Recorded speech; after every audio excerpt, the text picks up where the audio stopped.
So let us look into another topic, that is finding directions. So let us see how the directions are found with the help of this magnet. So magnets were known to people from ancient times. Many properties of magnets were also known to them. You might have read many interesting stories about the uses of magnet.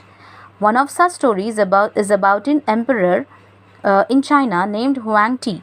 So what happened here is, we know that people from ancient time, they know about the properties of this magnet, whether they attract or they repel, or they are how many kinds of this, what are the uses of this magnet, all these kind of things the ancient people used to know about this. So there are even many stories behind this magnet, as one of them is about the shepherd, which we have learned about the Magnus. And there is one more story about an emperor in China. His name was Huang Ti. What he did is, let us see. It is said that he had a chariot with a statue of a lady that would rotate in all directions, or in any directions. It had an extended arm as if it was showing the way. The statue had an interesting property.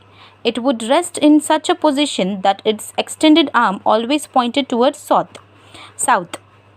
By looking at the extended arm of the statue, the emperor would able to locate directions which he would want to new places on his chariot. So what happened here? There was an emperor named Huang Ti. So he had a chariot, and he was having one lady fixed on that chariot. So what the lady was having an extended arm, and she was always showing towards the south. That arm used to show towards the south. So whenever it used to come on a resting position, for surely it would have rested towards the south only. So it was placed in such a way that it would move freely. It can rotate everywhere in all the directions. But when it will come to a resting position, it will surely be on the south only. So with this, with the help of this lady, that emperor used to know that where and when he has to visit to a new place. So let us see how we can do this same activity. With this, we can do one activity, and we can make the same direction finder for us. So let us make such a direction finder for ourselves. So the next activity is activity 5. Take a bar magnet, put a mark on it on one of its ends for identification. Now tie a thread at the middle of the magnet so that you may suspend it from a wooden stand. Make sure that the magnet can rotate freely. Let it come to rest. Mark 2 points on the ground to show the position of the ends of the magnet when it comes to rest. So what we are doing here, we are taking a magnet, as you can see in this figure. This is a magnet, bar magnet, and what we are doing, we are marking 2 ends of it for the identification, and then we are fixing a thread in the middle of the magnet so that it can be suspended through the wooden bar, wooden piece, which you can see here, wooden stand. With the help of this wooden stand, this bar magnet can be suspended and it can move freely. Okay, so make sure that the magnet can rotate freely. Let it come to rest. Mark 2 points on the ground to show the position of the ends of the magnet when it comes to rest. So what we are doing here, when we are moving this, we are pushing this bar magnet, and then we are waiting for it to come on a resting position. So whenever it is on a resting position, we are going to mark those points. Then again we are going to shake it. Then again when it comes to a resting position, again we are going to mark those 2 points. The same we are going to repeat for 2 to 3 times. So let us see more. Draw a line joining the 2 points. This line shows the direction in which the magnet was pointing in its position of rest. Now rotate the magnet by gently pushing one end in any direction and let it come to rest. Again mark the position of these 2 ends in its position of rest. Does the magnet now points in a different direction? Rotate the magnet in other direction and note the final direction in which it comes to rest. So we are, as I have told you just now, we are going to repeat that by shaking that bar magnet again and again, and when it comes to rest, we are going to mark the resting position of that bar magnet, and we are going to repeat it for 2 to 3 times, and final direction also we are going to see. So are the different whenever it is shaking and it is coming on rest, do you think the resting point will be different or will it be same? Let us see now. Do you find that the magnet always come to rest in the same direction?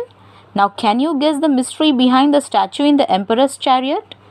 So now you understood what happens whenever you shake this bar magnet. What happens? It will come and rest on the same position, as you can relate with that lady in the chariot. What she was doing, she was moving freely, but it was resting in the same direction, that is only towards the south. The same is happening with this bar magnet, that is also moving freely and coming and resting on the same position. So the mystery behind these two are the same. That means there is a magnet, something behind this lady in the chariot.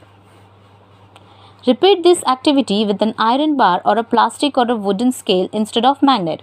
So now when we have used the magnet, now what we will do, we will use an iron bar or a plastic scale or a wooden piece of scale or anything, and we will, instead of this magnet, we are going to repeat this with this materials. Do not use lighter objects for this activity and avoid doing it where there are currents of air. So wherever there is air flowing, don't go in such a place where there is no flow of air. In such a place, we need to, like a closed room without fans getting switched on, or where there is no window spacious, like in such a room, in a closed room, we need to do this activity, and we need to note down the end points, that is the resting points. Do the other materials also always come to the rest in the same direction? So do you think even the plastic scale or a pencil, whenever we shake them, what happens? Will they come and rest in the same direction? No, they doesn't come. Always there will be different position of them. There will be a resting position will be different for different objects. We find that a freely suspended bar magnet always comes to rest in a particular direction, which is in the north direction or south direction. Use the direction of the rising sun in the morning to find out the rough direction towards the east.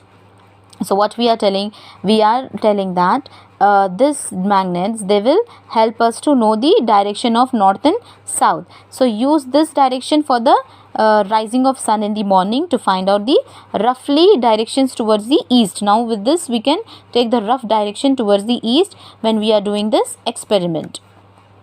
If you stand facing east, to your left will be north. So if you are standing towards facing towards the east, then your left hand will be north side.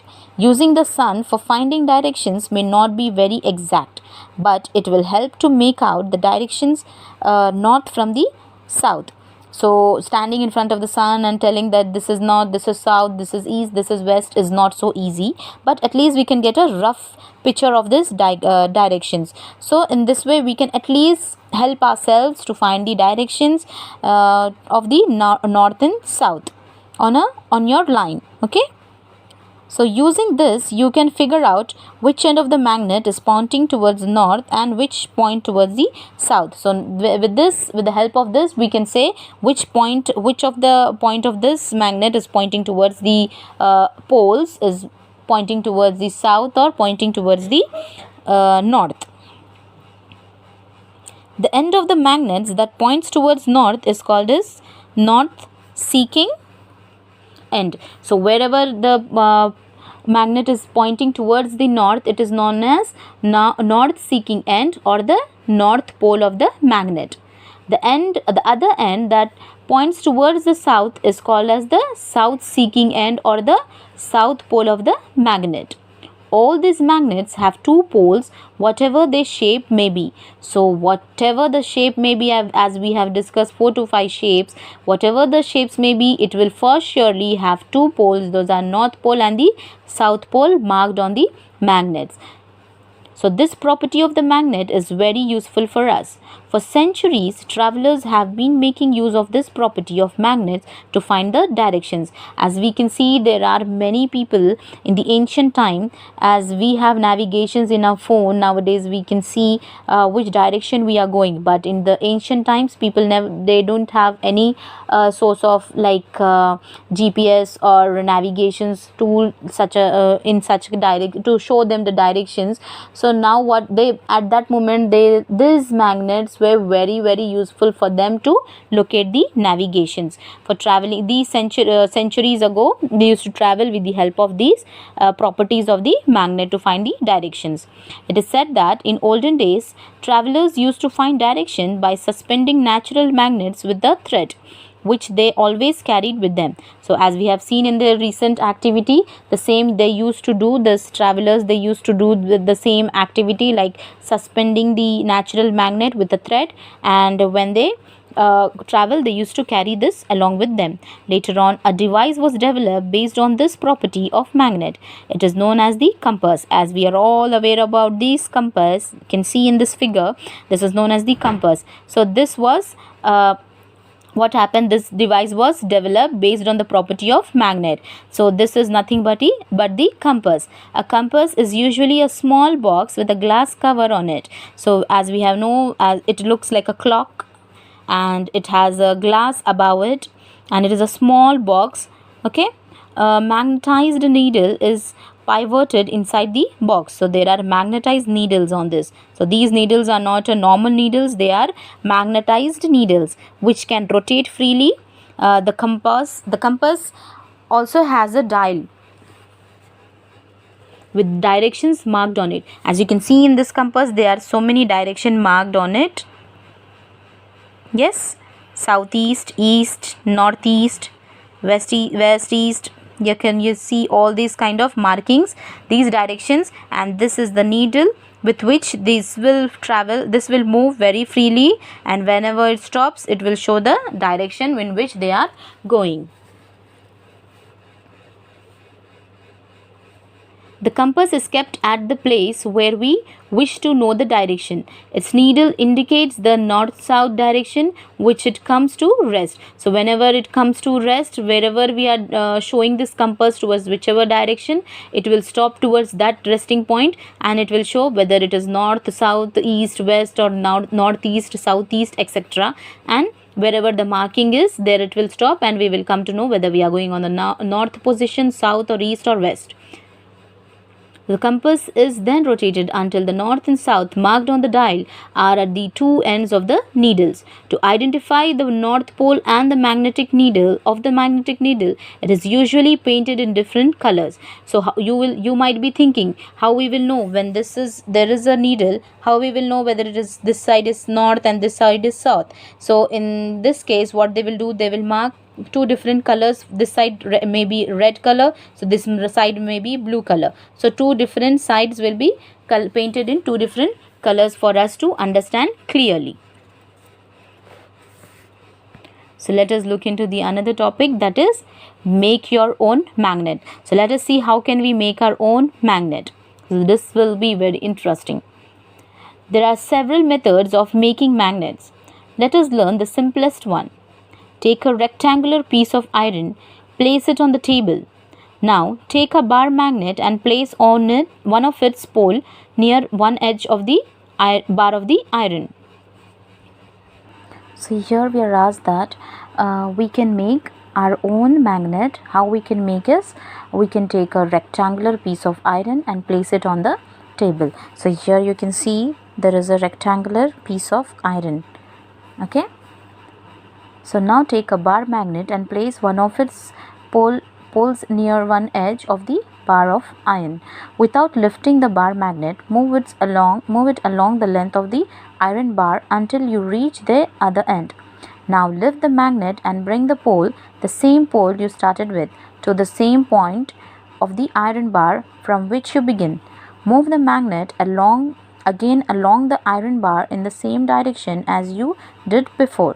Repeat this process about 30 to 40 times. Bring a pin or okay. So let me explain you this. Here what we are asked to do is, this is an iron bar. As you can see, this is an iron bar and we are placing this iron bar on a table. Then it is asked us to take a rectangular then we are asked to take a magnetic bar magnet. Then what we are doing, we are taking the bar magnet and see in this direction, one pole is touching the iron bar. As you can see, there are two poles, this pole and one pole, this side is one pole, the other pole is on the this side. So one of the poles should touch the iron bar and you should rub it and move it in this direction, and after that we have to not go reverse direction, but what we have to do, we have to lift the magnet and again we have to start from this direction only. So you should not keep on changing. If you are using it this way, you should go this way and then you have to lift it up, again you have to start from this direction. It is not that you started in this position and you will end up with this position. No, the pole should be the same pole from where you started, and you have to go from one end of the iron bar, you have to start and you have to end it on the other end of the iron bar, and you have to lift this pole, again this magnet, and again you have to repeat this for 30 to 40 times. Bring a pin or some iron fillings near the iron bar to check whether it has become a magnet. If not, continue the process for some more time. Remember that the pole of the magnet and the direction of its movement should not change.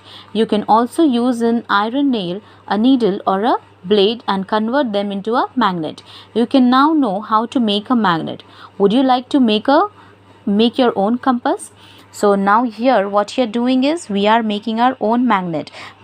How we are doing is, we are taking the magnet and we are rubbing it with the same direction, in the same direction as I have just now explained you, and you are not going to shift the poles each time, but you are going to keep the position of the pole in the same direction, and you are going to repeat this for 30 to 40 times. After that you are going to take a pin or anything and you are going to place it, and you're going to see whether it is getting attracted or not. If it is not getting attracted, that means your magnet is not ready. The iron bar has not changed into a magnet. So what you're going to do, you're again going to repeat it for some more time. Then again you're going to check whether this piece of iron has become a magnet or not. And you can even do with a pin or a needle, the same thing. You can repeat this process, and you can change that iron bar or an iron nail or a needle or a blade and convert them into a magnet. So now you know how to make a magnet. Now let us see, would you like to make a compass of your own? So let us see how we can make the compass in this activity 6. So activity 6, magnetize an iron needle using a bar magnet. As I have just now told you, you can even magnetize. So magnetize is nothing but how you can change the needle into a magnet. So this is magnetize an iron needle, means that only that we are making this iron needle into a magnet using a bar magnet. Now insert the magnetized needle through a small piece of cork or foam. Let the cork float in water in a bowl or a tub. So what we are doing here, we are taking a needle and we are magnetizing it with a bar magnet. Then this will become a magnet. This needle will become a magnet. After that we are poking it. We are inserting this magnetized needle through the small cork. This is a cork, sorry, not a cork. So we are using a cork, and in this cork what we are doing, we are inserting this needle. So in this cork we are inserting the needle, or you can even take a foam. Then what you are doing, we are allowing this foam or a cork to float in the water of you are taking a tub or a bowl, whatever you are using. He has taken a cup, so you can use anything, and you can allow this cork to float in the water. So this needle you should see that this needle is not going inside the water, but it should float above the water, and it should be on the top of this cork. Make sure that the needle does not touch the water.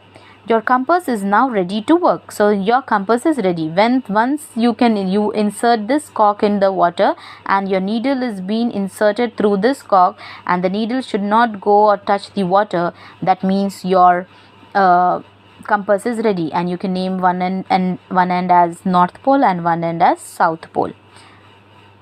Make a note of the direction in which the needle points when the cork is floating.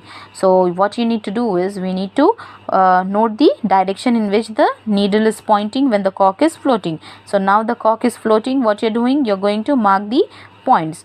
Now after that, first before that, we are as soon as they are floating, we are marking the points. After that, what is happening is we are allowing it to rotate. Now rotate the cork with the needle fixed in it in different directions. Note the direction in which the needle points when the cork begins to float again without rotating. So what we are doing is we are noting the direction in which the needle is pointing when the cork is beginning to float again without rotation. Okay, without rotating. How it is the beginning point, we are going to mark it. Does the needle always point in the same direction when the cork stops rotating? So do you think the needle is going to stop in the same direction whenever the cork is stop floating, like stop rotating? It is now we are allowing it is floating, we will allow it to rotate, and when it rotates, it's come to a resting position. So do you think when it comes to resting position, always it will come to the same point and stop?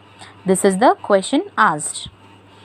So let us look into so here you are able to make your own compass, and even you are able to make your own magnet. So you have learned two things to do from this two activities. So let us look into the next one, that is the attraction and repulsion between magnets. So let us see how is the magnet getting attracted and it is getting repulsion, means moving from each other. Let us play another interesting game with magnets. Take two small toy cars and label them A and B. Place a bar magnet on top of each car along its length and fix them with rubber bands. So here we are playing another interesting game with the magnets. So what we are doing is we are taking two small toy cars and labeling them as A and B, and place a bar magnet on the top of this each car, and then we are going to fix it with the rubber band. We are taking a rubber band and fixing this bar magnet on the top of this each car. In car A, keep the south pole of the magnet towards its front. So in car A, what we are doing, we are keeping the south pole of the magnet in front, and place the magnet in opposite direction in car B. So here you can see this car A, we are keeping the in front position, we are keeping south pole in front and north pole in back. So the red one is north pole and the blue one is the south pole. So here now for the opposite in the B, what we are doing, we are using the opposite direction in car B. We are placing the magnet in the opposite direction, that is in front we are keeping the north pole, and at the behind we are keeping the south pole. So here what will happen, let us see. What do you observe? Do the cars remain at the same places? Do the cars run away from each other? Do they move towards each other or collide? Record your observations in the table as shown in table 13.3. So what do you think, what happens when these two cars, they will be having south pole in front of car A and north pole in front of car B? What do you think will happen? They will move away from each other, or they will come and collide there is a collision happening, like they will collide in between. And what do you think will happen? What will be your observation? Do you think they will move away, or they will come and attract towards each other? Let us see. Note the directions. So what happens here? Now place the toy cars close to each other such that the rear side of the car A faces the front side of the car B. Now what we are doing, we are placing the toy cars close to each other. So we are placing this toy car towards each other. They will be closer, so such that the rear side of the car A faces the front side of the car B. Now what we are doing, first what did we do? We are placing it in such a way that north is meeting the south is meeting the north. So what will happen? For surely they are going to attract. There will be attraction between these two cars. They will collide. Okay, there will be an attraction. And now what we are doing in the next one, we are changing the position of this car A. We are turning this, we are flipping this car in this position. Then what happens? The north pole will come this side and south pole will go this side. As you can see in this position here, see what is happening? South has come here and north has come here. this position is same as it is. The car B is same as it is. But what will happen? What do you think will happen? They will again attract? No, they will not attract. They will repel. They will repel. Let us see how. Now the direction in which the car moves now. Note the direction in which the car moves now. Next, place the car A behind car B and note the direction in which they are moving in each case. Repeat the activity by placing the cars with their rear side facing each other. Record your observation in each case. What do you find from the activity? Do two similar poles attract or repel each other? What about opposite poles? Do they attract or repel each other? This property of magnets can also be observed by suspending a magnet and bringing one by one the poles of another magnet near it. So what we are, let us see the observation. So with this you will come to a conclusion. Let us fill this table 13.3. So position of the car. So front of the car A faces the north and the front of the car B, this is facing the south, as I have told you. So they will attract. So how do the car moves? Forward direction, move forward, move towards, or move away from each other. So for sure they will attract. Okay, so what we will write? Move towards. Yeah, so we will write move towards each other.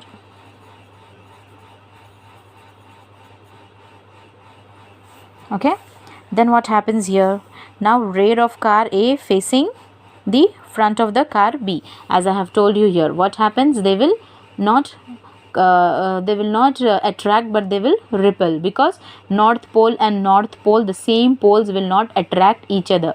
The opposite attracts. You will remember this word, opposite attract. So that is north and south will attract, whereas the north and north will repel. So here both are in the same direction, so they will move away. They will move away from each other. Now car A placed by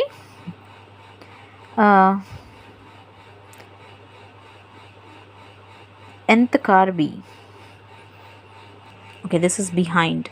So car A placed behind car B. So car A is having which position? It is north and south. In this way the car A is, and car B is north and south.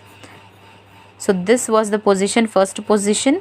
So it was attracting. The second position was north and north. It was repulsion was there. So now what is happening? This is placed behind this. So this is coming here, means again it will be north and south, in again the same position will be there. So again they will move towards each other. So again attraction.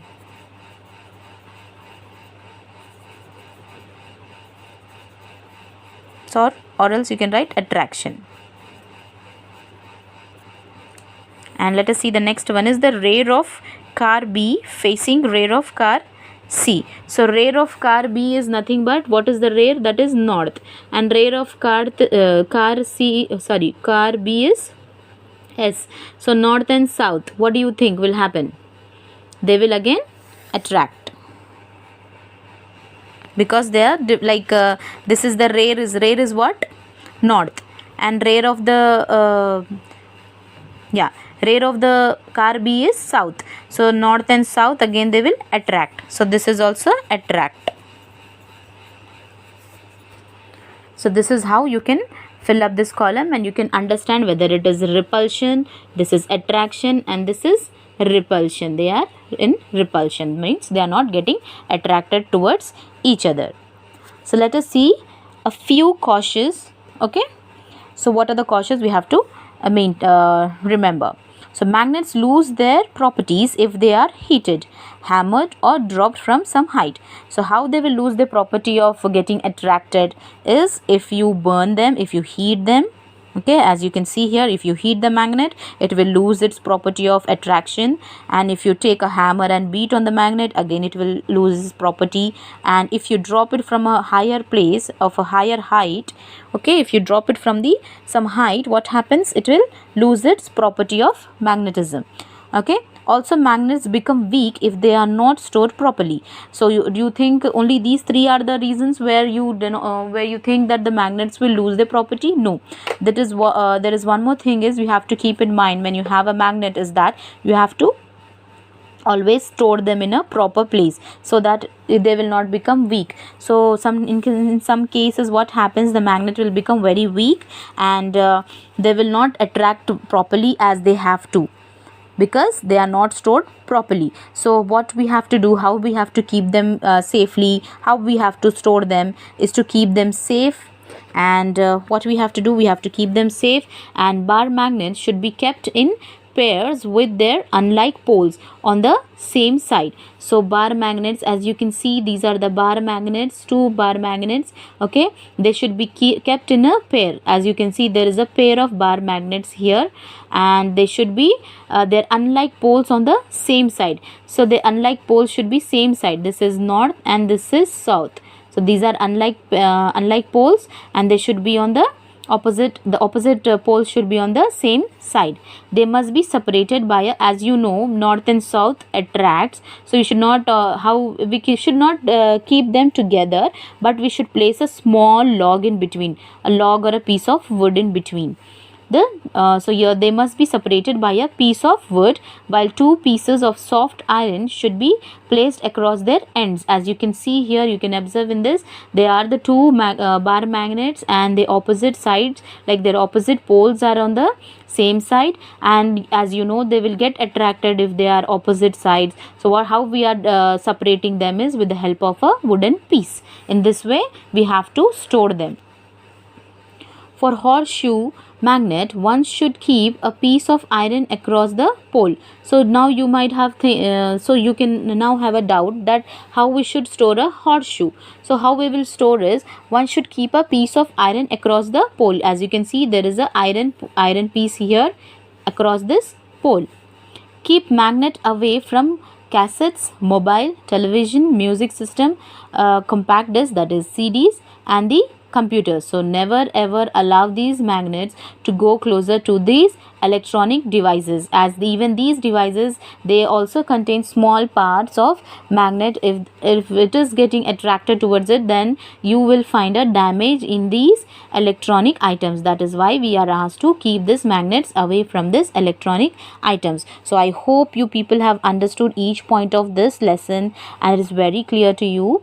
If at all you have still any doubts, you can comment below, and hope you subscribe the channel, and please do like, share and subscribe as well. Thank you. Bye.